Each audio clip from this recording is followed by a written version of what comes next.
last video, I sound different. I think that's what it is, but I'm just trying to be prepared to make sure I have current computers, current phones, in case something like this happens. I'm prepared, therefore, it might be a little bit different for the next couple days as I do everything I can to make sure you guys know exactly what is going on as fast as possible. With that said, I'm going to leave you with the top comments from the last video. You know I appreciate New wooden spoons. These are getting ratty. waiting for you to have more charges fired. As soon as I with more. Rain Father's Day with treats for every brand from Sport Check, like the cover gear that gives essentials for Is your that next epic round. And Korean when you salad? are ready for game day, make that day at Sport Check. Summer's here at Shoppers Drug Mart. Get PC Optimum points on your summer essentials. Summer's made easy at Shoppers Drug Mart. Get PC Optimum points on participating products.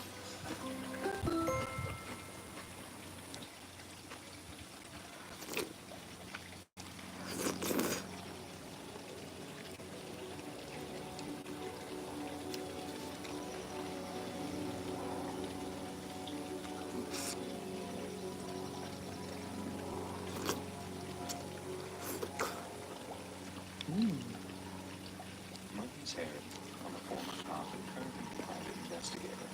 I've been based in London for the past 14 years. I won't get into the ins and outs of why I left the force because I could write a whole book on how I feel about the metropolitan police. But let's just say that I felt a little I just put a frozen udon in there. I prefer the frozen than the dried shelf-stable udon. That doesn't taste good. Private sector. I worked for a couple of different firms during those first few years, mostly doing things like background checks, investigating insurance fraud, or doing asset searches for the likes of divorce lawyers. It was good money, but some of it was so boring that it actually made me miss working for the men sometimes. Infidelity investigation was more my thing, but with it being a very sad and very dirty game, there was only so much of it that I could stomach before I was looking for other kinds of jobs. Corporate investigations paid well, rooting out embezzlement and things of that nature. But the thing that I really enjoyed doing was finding missing And then people. just put some rice on the When bottom. an old colleague recommended it, but didn't think that it'd be a big enough earner. If a person goes missing, it's urgent. Don't do it. No, leave it. Leave it. No, that's not your discussion. That's not your argument. Everyone thinks the police involved. I think that's the most brilliant example of this sort of No. hired for every system. Unfortunately, getting involved in street prostitution to pay off a drug debt. Being able to get a vulnerable person on the street and reunite them with their families more rewarding than a paycheck. Money is nice. You can't look yourself in the mirror for morons. It's not worth Quiet. it. It's criminal, is it? So that's what it's like. If I weren't in the missing person jobs, which like actual detective work, but for the most part, Got it. the more I did so, the more I built a reputation for myself as being the best on the market. And that That's enough. ended up getting Stop a it. call from Mr. and Mrs. Pennington. They'd said that I'd been recommended by someone they knew, a guy who used to run a housing scheme for vulnerable young people. I knew exactly who they were talking about as I chatted with them about work stuff a few times before. I asked if they were free for a face-to-face, as I always insist on an in-person meeting before committing to I'm the sure you're job. curry. They said that they were free that afternoon, so a few hours after getting the call, I was sitting in their front room with a cup of tea and a biscuit, hearing all about their missing grandson, Jamie. They were a lovely old couple in their late 60s, Connell and Marine, and they hadn't spoken with Jamie in just over a month. They'd been his legal guardian since the death of his parents when he was still just a boy, and they'd always been very close. Then a few months after he moved out for the first time and into his first ever flat in Fitzrovia, he suddenly stopped answering his phone. And that wasn't like him at all, and they were scared Hi, something Pac-Man. had happened to him. In terms of resources, they had pictures of him, the address of the coffee shop that he'd been employed at until recently, along with a few other tidbits that might help with finding him, which included Hi, the reason $10,000. they didn't want to talk to the police, not unless it was absolutely necessary. You see, 19-year-old Jamie had always known about the untimely death of his parents. Got it. Remained ignorant of the gorier details. Well, around the time of his 19th birthday, Jamie decides that he No. wants to know the whole truth surrounding his parents' passing.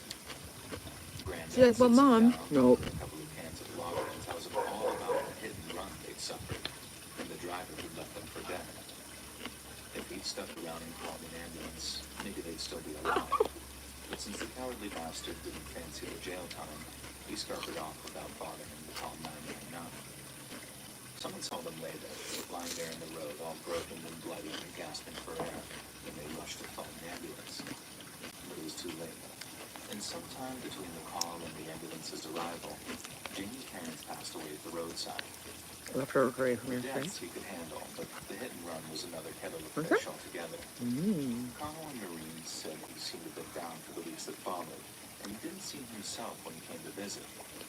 They thought that he might be on drugs, in which case they didn't want the police arresting him for possession should he be carrying anyone that found him. And they said that they'd never be able to live with themselves if he went to prison off the back of their missing persons report, and I was inclined to agree with them. The likelihood of him getting a that's custodial them. sentence for a first-time drug offense was slim, but there may be something criminal record would definitely affect his employment prospects, not to mention his chances of securing a You saw place it? at university. Uh, My services wouldn't come cheap, but having me find him before the police did might save Jamie a hell of a lot of trouble in the future. So I took a deposit, thanked them for the cup of tea and the biscuits, and then promised Connell and Maureen that I'd find their grandson. My first stop was the coffee shop Jamie was working at before he disappeared. I drove over to Fitzrovia, found the cafe, and then asked one of the girls behind the counter if she knew him. She didn't, but she quickly found someone who did, and in exchange for buying something, she agreed to sit down and have a chat with me. Jamie's grandparents had made him out to be quite an innocent young thing, one who might have gotten himself in trouble thanks to his unfamiliarity with drink, drugs, and the London nightlife. According to the nice girl in the coffee shop, that was not the Jamie. I think he's hungry too. What do you think? Firstly, I was under the impression that Jamie had only stopped going to work at the coffee shop because he'd disappeared, but that wasn't the case. He'd actually handed in his notice under perfectly normal circumstances about 2 months prior, apparently after having gotten another job elsewhere. But the location of that employment, along with descriptions of his behavior, painted a very different picture of young Jamie. Apparently, Jamie was quite a party animal, and was far from the naive teenage boy his grandparents had made him out to be. And that's par for the course, I suppose. Why am I blowing on this? People like that aren't likely to tell you that their grandchild is a bad kid, and that's assuming they knew what he was up to in the first place. And by the sound of it, he was up to quite a bit. His ex-colleague told me that there was rarely a night that he wasn't drinking, dancing, or otherwise getting himself into wild adventures. I was told that he had a heart of gold. When it came to his lifestyle, he was quite the libertine, and far from the angel I first thought him to be. And that brings me to his choice of employment following the coffee shop. On more than one occasion, Jamie had turned up to do a morning shift at the coffee shop after dancing and taking drugs all night.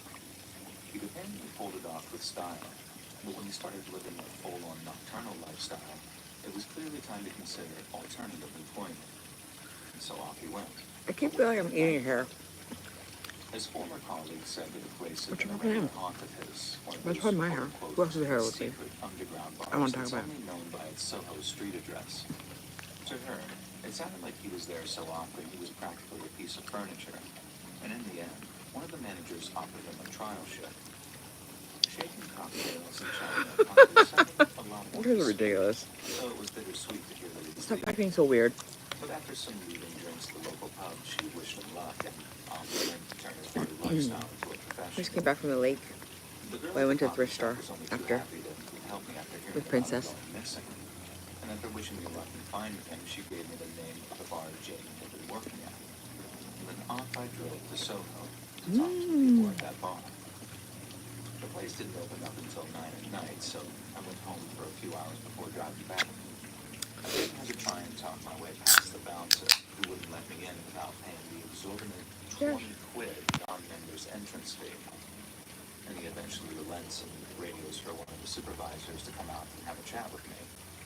But she takes one look at one of the pictures of Jamie I had on my phone and tells me that she's never seen him in her entire life. She was quite She said too. And then before I could ask anything else, she Damn. walked straight back inside without saying another word to me. But she didn't need to, because I knew she was lying.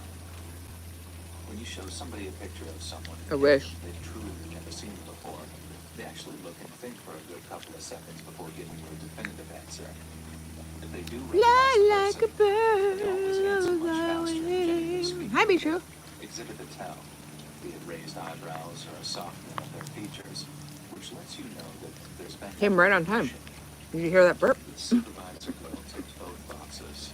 Fast answer, and there was that instant softening of the facial features when she looked at that picture. It was clear to me that she knew Jamie.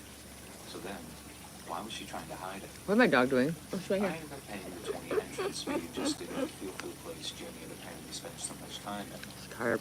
I spent We're about half swimming an a lot. hour at the bar, sipping out a bottle of some fancy overpriced beer, and asking various people who You're approached the full. bar if they knew this guy called Jamie. Some knew him, and were open about this, whereas others gave me the same cold shoulder as the supervisor did, who spent the whole time giving me dirty looks from behind the bar. I knew it was only a matter of time before she got the doorman to ask me to leave, so while I still could, I asked one of the barmaids if I could talk to her manager. But as soon as he walked into the bar, the supervisor intercepted him. And I couldn't exactly hear what she said because of the volume of the music, but I could tell that she was spilling some line about me harassing customers or whatever she was complaining about. This is that By the Let's time Read he got channel. to me, I like his thought the voice. manager was just going to ask me to leave. But instead, he started asking me for credentials to prove that I was a PI. The only thing I ever carried on my business cards, but they're nice and expensive looking and always do the trick. So all I had to do was show him one of them, and he invited me into his office for a little chat. It turns out I was right about the supervisor. She knew Jamie. Everyone behind the bar did, and he was easily their favorite customer too. That's why she was so protective and claiming not to know him. And regarding that protectiveness, was something I needed to know. The last time they talked to Jamie, so a couple of weeks prior, he hadn't seen himself. Usually he was well up for the party, lit up the room when they arrived, and was all hugs and kisses with anyone he knew personally. But on this occasion, he sat by the bar, not really socializing, and told one of the barmaids that he was waiting for someone. A very anxious-looking Jamie also told the barmaid that he was hoping to straighten something out with the person he was waiting for. But then after fiddling with his phone for a few minutes, most likely swapping texts with someone, Jamie told the barmaid that he might not see them for a while, and then off he went. The bar's manager also went to tell me that half the reason the supervisor had been so defensive was that just a few days prior, a guy had come in looking for Jamie.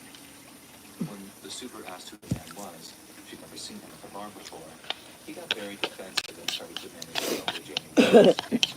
He only left after two bouncers came downstairs to walk him out, and the manager said that his supervisor was another one of Giving the those rest of solitude. poor defenseless Jamie.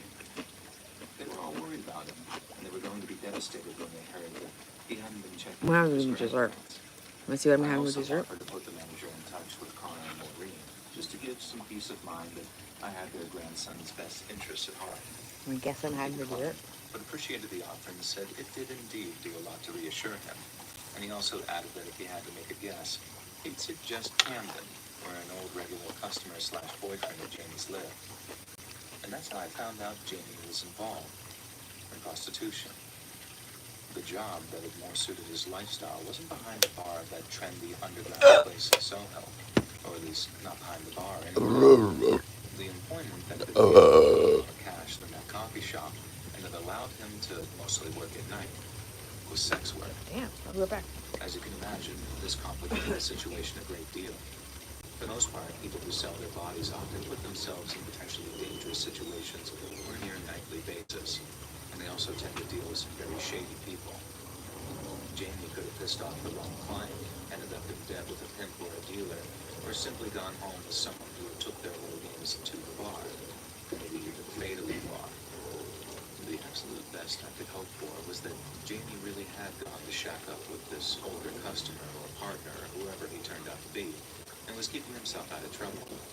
That also meant that I could focus my search around Camden, which wasn't quite the needle in a haystack situation I thought that it might be. I spent about 3 days trotting around Camden, sitting in cafes, stopping in the pubs and keeping Jamie's grandparents updated all the while. I didn't tell them all the stuff about his nightly activities or his newfound method of making money. They did confirm their suspicion that he'd taken his party lifestyle a bit too far. That was the bad news. But when it came to the good news, there was plenty to be happy about. One of Jamie's closest friends, the manager of that bar that he'd been a regular at, had given me my biggest and most reliable clue yet to his whereabouts. I was close, and I could feel it, and they were happy to hear it. On that third day of hanging around Camden, keeping my eyes peeled and stopping at the occasional pub to ask the smokers outside if they recognized Jamie, I saw him. I was sitting in some coffee shop, wondering if I was just wasting my time going around Camden instead of following other leads, when a young man walked into the coffee shop to collect an order for pickup. He didn't use the name Jamie. He said Sean. And I didn't twig that it was him until I looked up and recognized a flash of bleached blonde hair under the baseball cap he was wearing. He had sunglasses on too, but they weren't big or garish enough to distract me from the facial features that I've been looking at for almost a week by this point. The second he left the coffee shop, I started following him, keeping my distance but tailing him all the same. We walked all the way down Camden High Street and then turned onto Pratt Street in the direction of St. Martin's Gardens. I kept my distance as I watched him walk down the path of a large three-story house. Then when he knocked on the door, he was answered by an older man he swapped kisses with before being welcomed inside. And that was Jamie's older lover. It had to be. So as far as I was concerned, I'd found him. Mission accomplished, I thought. It was late in the afternoon, so I called Jamie's grandparents to let them know that I'd found their grandson. I then asked if they wanted me to approach him or simply keep track of him so they could make their move whenever they were ready.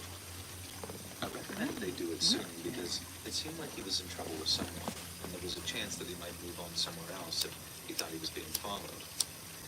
We talked on speakerphone so I could hear Connell and Maureen weighing up their options before they decided what they were going to do. In the end, they asked me to keep tabs on Jamie for just one more day, and that they could have a definite answer by tomorrow. Now, I wasn't about to say Waterlogged no. feet. Extra hours meant extra pay, so I parked a few houses down and stayed up all night making sure that Jamie didn't go anywhere. The next morning, I got a coffee and some breakfast delivered to my car and was confident that no one had entered or exited the house Jamie was in. I stayed there until early afternoon, at which point I decided to give Maureen and Connell another call to see if they'd made their minds up yet. No sooner had I pressed dial than I heard, "The number you have dialed is not currently available. Please hang up and try again." I thought Connell's phone was out of battery or something, so I gave it about 10 to 15 minutes, then called back, only to get the same automated message. I started to get a bit worried, because it wouldn't be the first time some scumbag had targeted a person's family as a way of getting to them personally. So I drove over to Maureen and Connell's house to make sure that they were all right. I parked outside, walked up the path, but when I knocked on the door, neither Maureen nor Connell answered.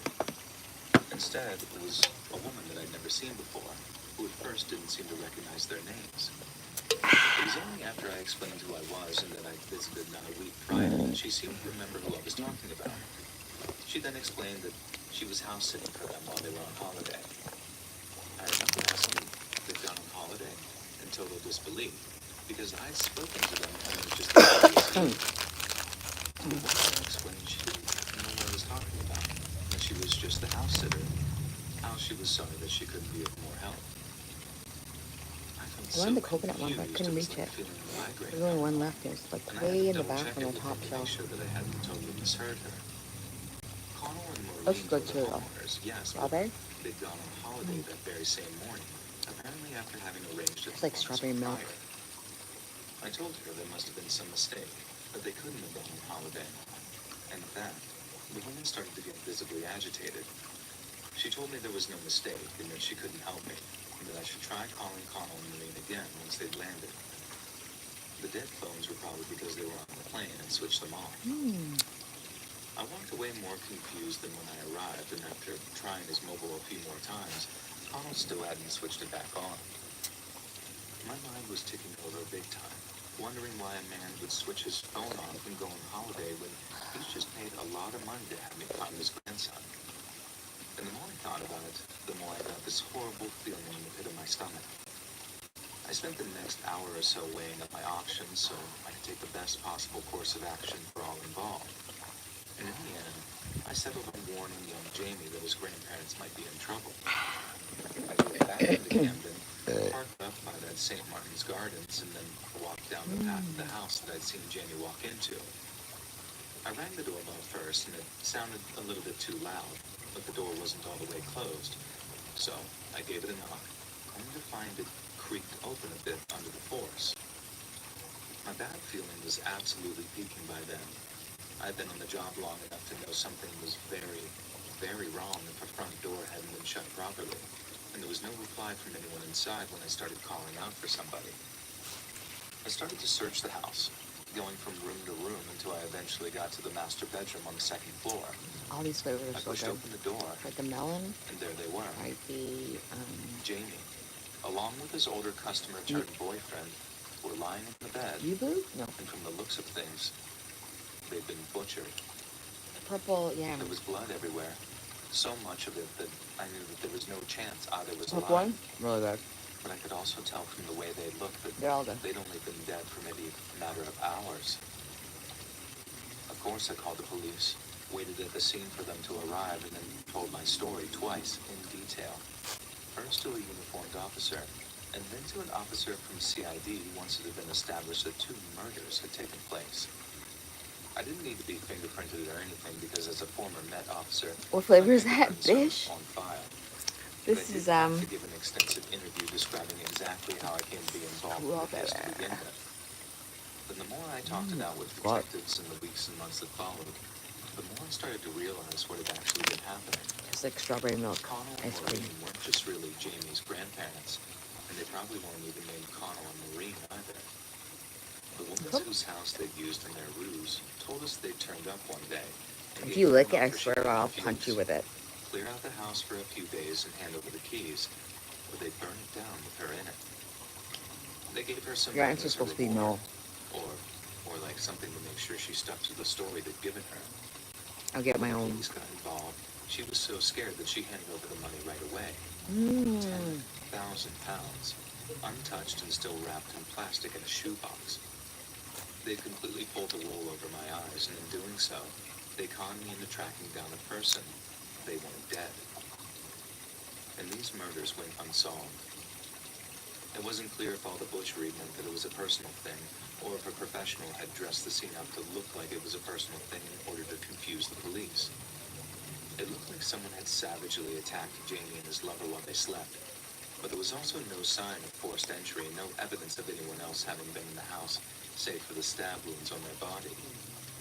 Whoever had done it might have done so right under my nose as I was watching the house that night, I don't know. or they'd waited until I was no longer in the scene Stuff my before slipping face. in through the front door with a lockpick or a copy of the key.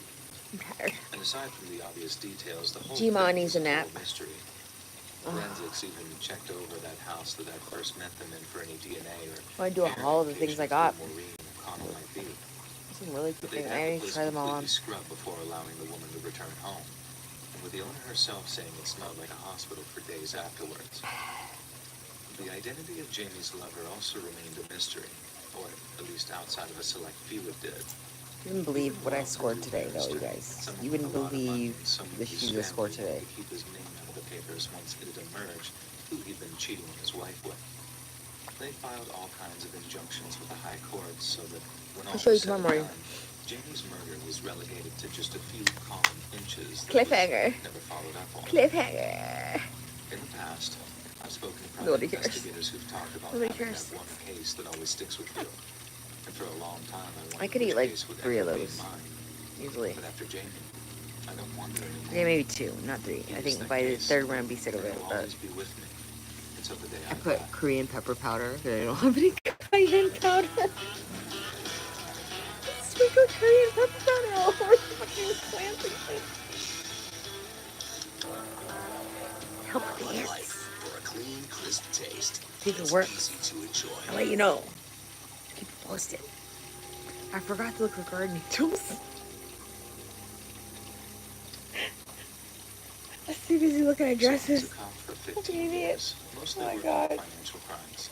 It's a I habit. It's a transferred habit. from It's just homicide forced a to the habit. grand larceny division quite early on, and quickly discovered that the thing I And enjoyed finding those most incredible was shoes I how found today. numbers really can't lie. And It I found a almost didn't camping matter what chair. suspects had to It's a say small during one, but each it's new a portion of a their Jeep one. investigation, because I knew that just one look through their accounts would tell me the truth. A coupon. The I whole found some truth, sunscreen, which and I nothing wanted but more the truth, so sunscreen. help Found me some God. sunscreen. I found I did some pretty damn good at my job too, so much so that when I um, retired, some hair I dye, decided to try my some like hand really as a fun private detective. highlight hair dye. My office wasn't much, and I didn't have the resources I did back in the force. I'll show you. Working on my own suited me I'll just tell you what fine. everything. Oh, stop asking I me got what to I'm. pick my own cases Stop for asking once, me what I stuff bought. that really Stop. caught I'm my not telling you. attention, Even which though I just. included the one that I'm about to tell you. The rest of it's a One day, a secret. lawyer that I'd known It's a from my secret. previous days gave my office a call, saying that he had an important client who'd required my services. It turned out a certain massive multinational company thought someone was messing with their cash flow, which ran like a I have river to smoke through my vape almost right now every because major there's country on like the planet. kids out and stuff. I don't want to smoke while Given my I'm background, the lawyer figured that I was the right man for the job, and considering the pay they were offering, I didn't disagree. The company had accounts scattered across the globe, and the paperwork was a maze of transfers, receipts, and invoices. Piecing it all together proved to be one hell of a task, but I'd seen worse in my time in force. I started poring over spreadsheets and bank statements, looking for anything that didn't quite fit or seemed out of place. And then after a few days of searching, I found something. I started to notice subtle inconsistencies in the international cash flow. Stuff like payments being funneled to shell companies that didn't seem to do anything, amounts that didn't match the usual patterns, and transactions which popped up at strange hours. To anyone else, what I was looking at might have seemed like nothing more than innocent clerical errors. But I knew better. Money was slipping away, and someone was making that happen. What was that? I spent the next few days cross-referencing records or tracking the flow of cash from one account to the next. And the deeper I dug, the clearer it became that the discrepancies I was seeing weren't an accident. Bitch, are you Someone speaking for inside the company dinkus? was siphoning funds, and they were pretty damn good at covering their tracks, too. Just not quite enough to hide it from me. The I got numbers had two. given me a trail, A but I grape needed one and a things to go raspberry with one. it, so I set up Pretty good. interviews with key players in the company, one of which was the CFO, Disposal one, the guy though. who's paid to keep the books clean. I just wanted to see like how And I I met liked him it. in that sleek office of his, I don't like his with same its smoking, floor-to-ceiling I just windows don't. and a view of the city skyline, and he greeted me with a handshake and a smile. At first, I kept it light but professional, and asked a bunch of very generalized questions about the company's finances. Ooh, Then, now once he's the coming out. CFO was comfortable, I started zeroing in on something? one payment, a large transfer to a vague overseas account that had caught my eye. I wanted to know who signed off on it, but when I asked him, he said he couldn't recall. It must have been someone in his department, but he didn't handle every It's like detail 40 bucks. himself. Coming Stocks. from the CFO, that 40 did not bucks. sit right with me, not one bit. Yeah, People I'm in his trying to position think. don't forget to It approve is to very send a big convenient and cash it's very transfer to cute an overseas to have. territory. So as you can imagine, But even as his sitting at answer the left beach, a very I sour taste wanted in my mouth. to smoke my Next on the joints interview instead. schedule came some of the CFO's co-workers, people who worked closely enough with him to know his day-to-day activities. One was a mid-level manager who I handled love a thick international rim. accounts. And when I asked about that same transfer, he scratched his head and mentioned a Don't meeting you, that Rabbit? had Don't been you love a discussed. thick rim? The CFO had also mentioned such a meeting, but claimed that he hadn't attended. Yet when I asked the mid-level manager if the CFO Answer the was question, present whore. that day, he said yes. I pressed the manager for details, but he stuck to his story, saying the CFO had been present at the meeting, and unless there had been some grand miscommunication, he'd been well Okay, aware so of something the happened amount and today on the destination of road, the and I don't transfer. know if I pissed this guy off or he Next, was I like talked to being assistants who had been with the finance team for trolling years. me, or if he was She acted being very nervous as she facetious, or if claimed he not was to remember any being specifics, but did say that like she remembered sarcastic the or passive CFO aggressive. I signing off don't on some know, pretty big okay? around But the time. this She said that it Harley seemed Davidson urgent guy too, behind me on and the his CFO had motorcycle. told the finance team to get it done fast. I knew I about wasn't two different speeding. stories, both clashing I with didn't the cut him off, CFO's nothing like version that. of events. He comes The up cracks were beside showing, me and I and he could slows feel down the and he kinks were looks starting to over, heat up. and I look After that over last interview, and I he left gives the me building a and headed to my thumbs car, up. which was parked in a quiet lot about a block away. I had a small So I tape waved recorder at that him. I used to record thoughts after meetings, an old habit that I kept from my days as a cop. I So waved after I at him. slid into the driver's seat, I hit record and started thinking out loud like I'd done so many times before. I laid out what I'd learned, the suspicious gaps It's good in for the spy COO's memory, smoking, to yes. the assistant's offhand comment about the rush job, and I figured that I could be onto something significant. Do you think he was trolling me? Do you think I The cut next him step off or was something? finding out who owned Like, my what does this overseas mean? account, I don't and understand what this figured there was means. a pretty good chance that On sooner or motorcycle later, speak. my hunt for Is its it owner motorcycle would lead me speak? right Motorcycle back to the speak? company itself.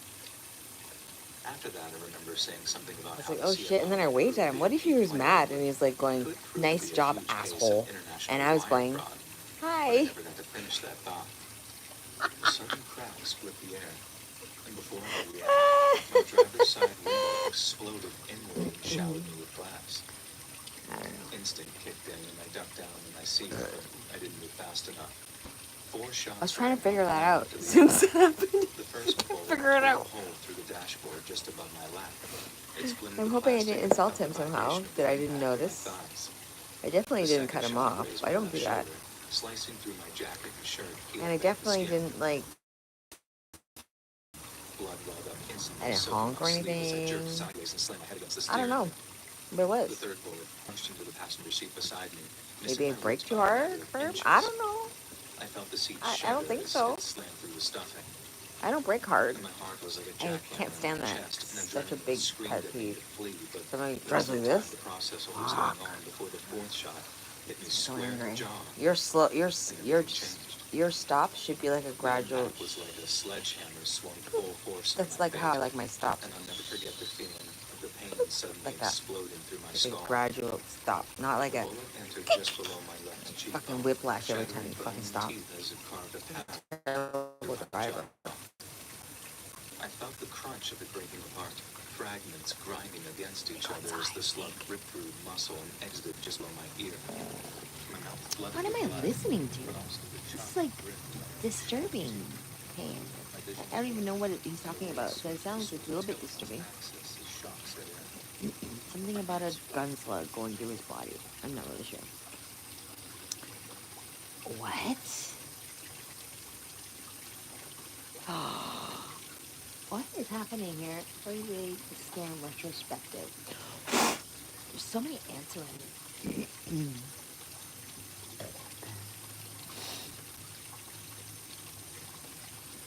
La, la, la, all lies. It's just all a lie. It's just all a lie, bish.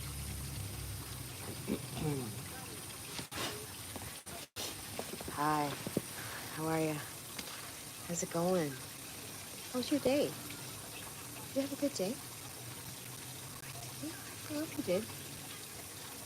It was very, very freaking cold.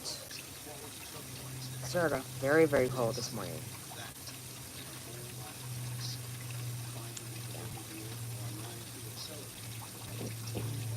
It was still pretty cold by the water. She didn't care. She didn't care. She freaking loves it. She loves it. Never wants to leave. I have to drag her away. It's a gay miracle. Found my wireless headphones. Yes, thank you, RuPaul. Okay. Where were they? Under your couch cushion? In your makeup bag. I hate those AirPods. I just lose them all the time. Everybody does. They want you to lose them, so you have to buy a new pair. It's freaking brilliant marketing. So I just bought a cheap pair from Winners. And I've been using those. They're okay. It's better than the big, Bose over-the-ear headphones that I used to wear in the rain. That's so dumb.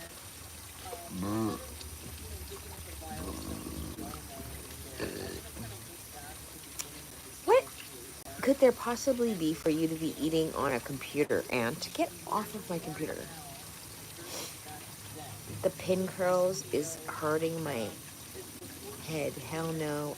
I wear big headphones like a 70s skater. I love big headphones too. In the rain, I'm saying. I prefer over the ear headphones than things I put in my ear because I have little small ear holes and it hurts. It starts to ache. My ear holes ache, rabbit. I got achy ear holes.